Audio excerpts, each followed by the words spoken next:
Food গধূলি ধাৰাবাহিকখনৰ আজি নিশা আহিবলগীয়া এপিছডৰ প্ৰমো বৰ্তমান মুকলি হৈছে। আজিৰ প্ৰমোত বাৰু আমি কি দেখিবলৈ পাইছোঁ আহকচোন আমি অকণমান চাই লওঁ। আজিৰ প্ৰমোৰ প্ৰথম ভাগত আমি দেখিবলৈ পাইছোঁ অনুৱে কৈ আছিল কাইলৈ তুমি বিয়া পাতিবা আৰু আজিও যদি নিজৰ সংস্থাপনৰ কথা নাভাবা বিয়াৰ পাছত সংসাৰ কেনেকৈ চলাবা। তাৰপিছত আমি প্ৰমোত দেখিবলৈ পাইছোঁ বিক্ৰমে কৈ আছিল সেই ল'ৰাজনৰ উদ্দেশ্য কি, এনেইতো কোনো মানুহে এনেদৰে আনৰ কথা ভাবিব নাহে। তাৰপিছত আমি প্ৰমোত দেখিবলৈ পাইছোঁ মাধৱে ফোনত কৈ আছিল ল'ৰা কোন, তেতিয়া বিক্ৰমে ফোনত কৈছিল নামটো বিবেক বুলি ক'লে, তেতিয়া মাধৱে মাত দিছে কি বিবেক।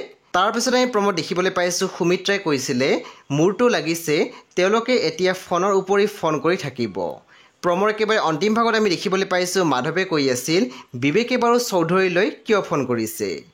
সেই বন্ধু বান্ধৱীসকল আজি নিশা 8:30 বজাত ৰং টিভিত আহিবলগীয়া ফুড গধূলি ধাৰাবাহিকখন খুব বেছি ইণ্টাৰেষ্টিং হ'বলৈ গৈ আছে, সেয়ে আপোনালোকে চাবলৈ একেবাৰে নাপাহৰিব। পৰৱৰ্তী আপডেটৰ বাবে আপোনালোকে মোৰ চেনেলটো ছাবস্ক্ৰাইব কৰি কাষত থকা বেল আইকনত টিপি দিবলৈ একেবাৰে নাপাহৰিব আৰু প্লিজ আপোনালোকে মোৰ ভিডিঅ'ৰ এটা লাইক কৰি দিব।